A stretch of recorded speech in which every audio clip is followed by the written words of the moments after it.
the time, guys, when information is classified, right, whether it's secret, confidential, top secret, SCI, whatever it is, it's not that the information in itself is secret.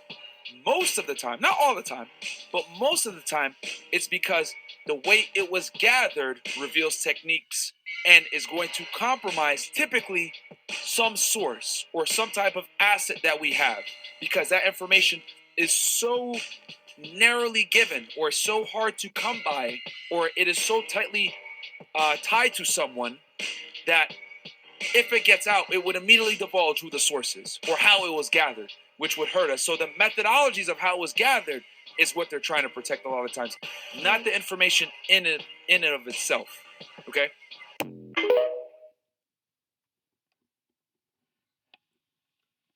Shalom.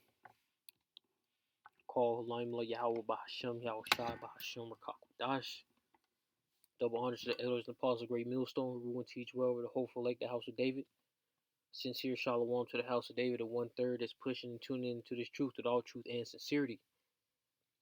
Now I'm just gonna go straight to the point.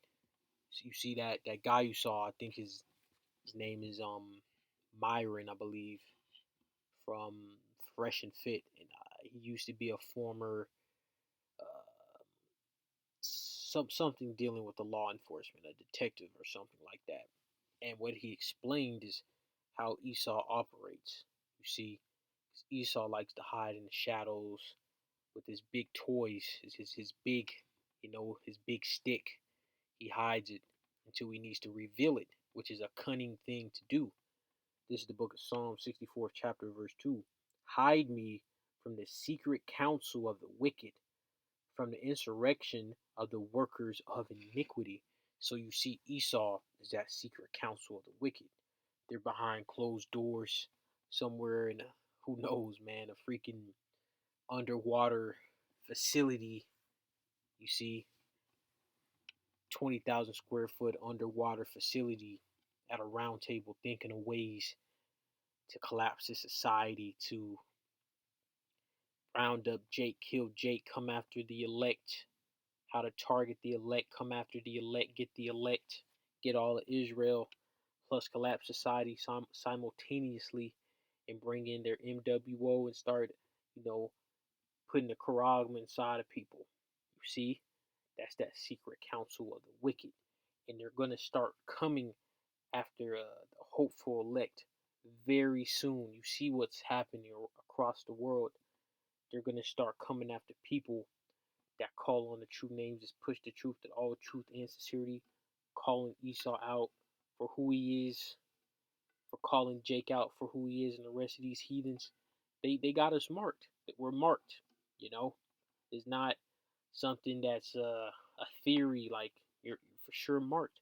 And the only way to get up out of this, if the Most High wants you to get up out of this, at the end of the day, because a lot of us, some of us, I should say, will die for the truth. Let's go to the book of Matthew. Actually, let's go to Isaiah 13th chapter. This is the book of Isaiah 13th chapter and verse 2. Lift ye up a banner upon a high mountain, exalt the voice unto them, shake the hand, that they may go into the gates of the nobles.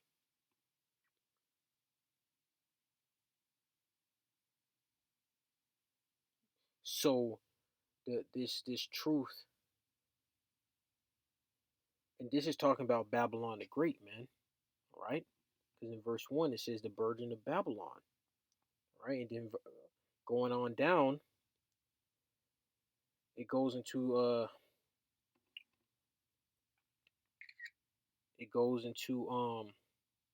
the nuclear destruction of Babylon the Great and Russia invading Babylon the Great, man. Let's get verse 19. In Babylon, the glory of kingdoms, the beauty of the Chaldees' excellency, shall be as when the Most High overthrew Sodom and Gomorrah, and it shall never be inhabited, neither shall it dwell in from generation to generation. So that's talking about the daughter of Babylon, not Nebuchadnezzar, because people are still over there in that land. I believe it's Iran. You see? So that's what's coming down the pipe. This the truth has already went to the gates of the nobles decades ago. Now they're just marking who the Most High wants them to mark, because the Most High wants some of the elect to die. It's in His playbook. This is Matthew 24 and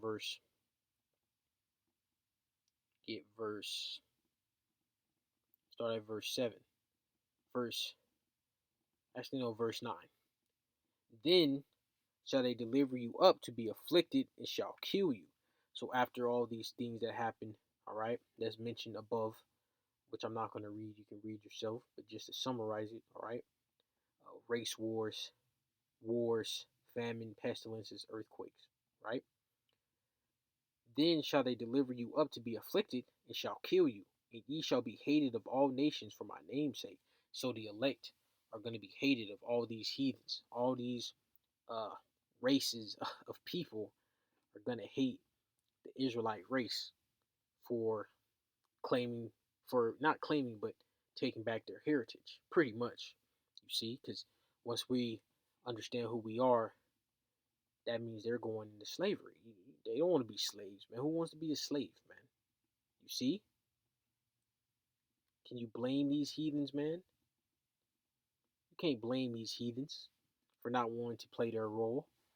It's a shitty role. It's a shitty role, man. This is Mark 13 and verse 9. But take heed to yourselves, for they shall deliver you up to councils, and in the synagogues ye shall be beaten, and ye shall be brought before rulers and kings for my sake, for a testimony against them. This is verse 10. And the gospel must first be published among all nations. So this is end time prophecy. But when they shall lead you and deliver you up, take no thought beforehand what ye shall speak. Salakia.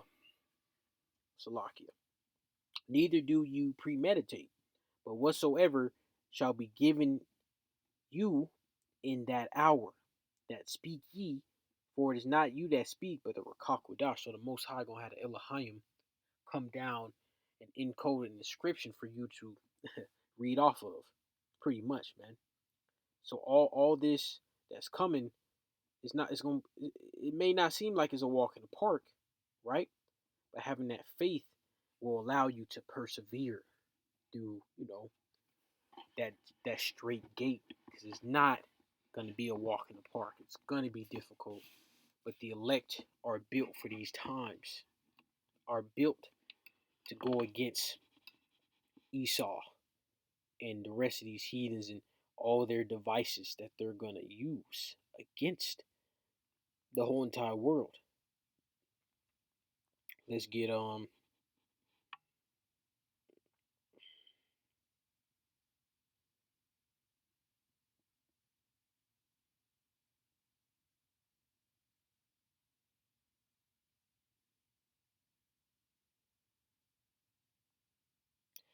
Corinthians 2 and 11.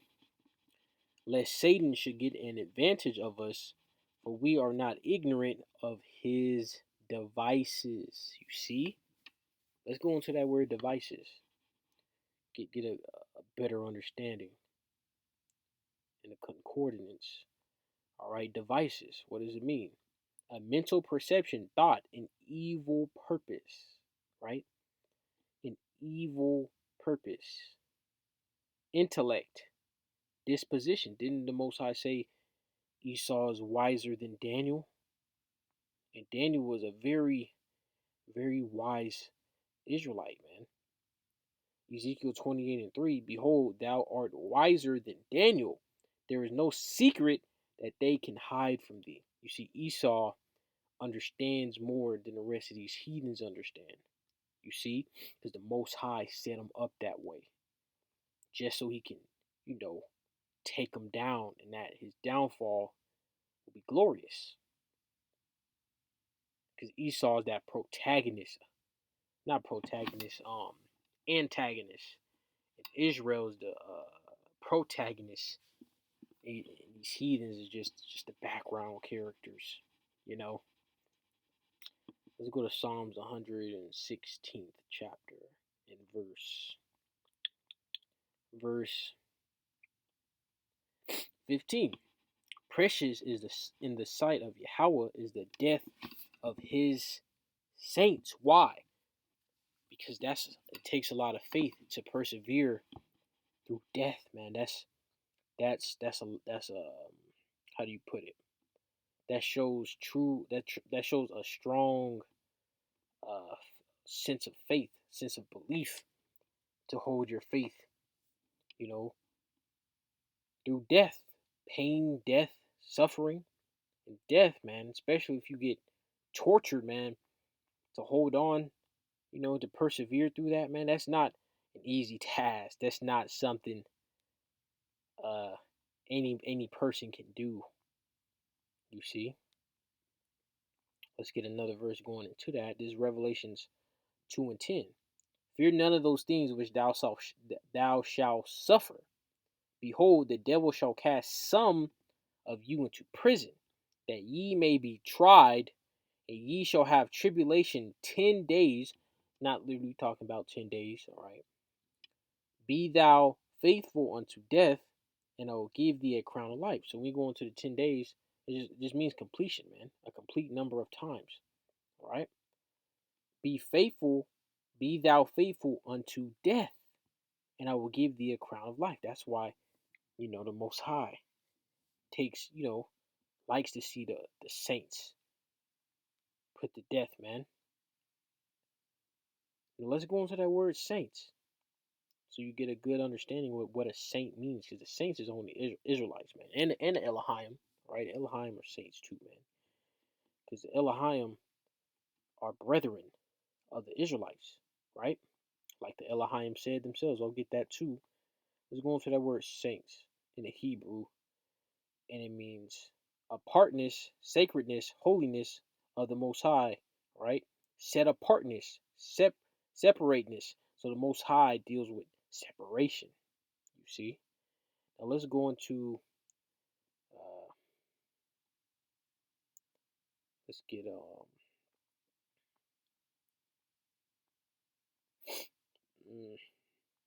Revelations. Let me see.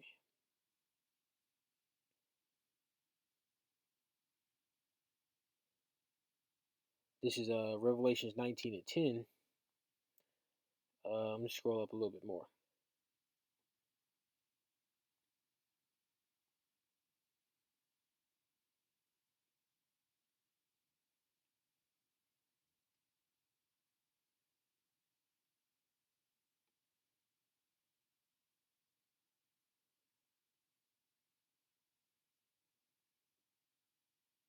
All right, I'm just starting at verse 10. Okay, this is one of the Achium on high, man. The angels talking with John the Revelator. This is Revelations 19:10. And I fell at his feet to worship him, and he said unto me, See thou do it not. I am thy fellow servant and of thy brethren that had a testimony of Yahushua. Worship the Most High, for the testimony of Yahushua is the spirit of prophecy. So the Elohim are kin, or part of the Israelite race, you see. So they're a part of that saints. They're saints too. This is Psalm 64. Actually, let's go more into that. The Elohim being saints. This is Jude 1 and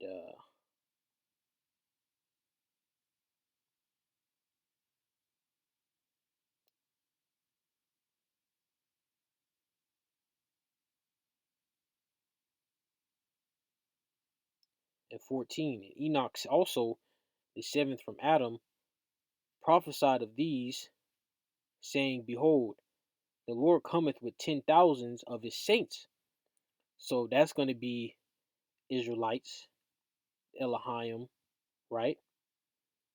Mainly going into the Elohim, because when Yahushua leaps off that throne, it's going to be the Elohim is going to be with him, parting through that third and second heaven into to this earth.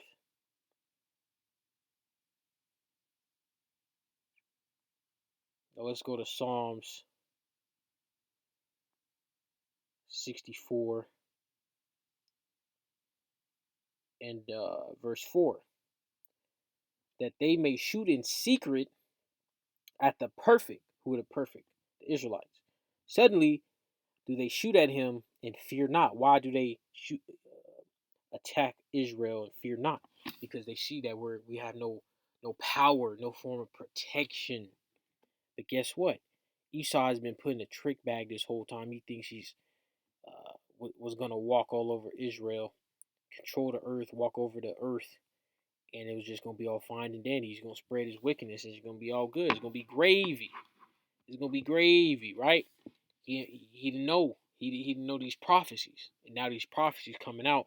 They got nowhere to run, nowhere to hide. This Revelations 12 and 10.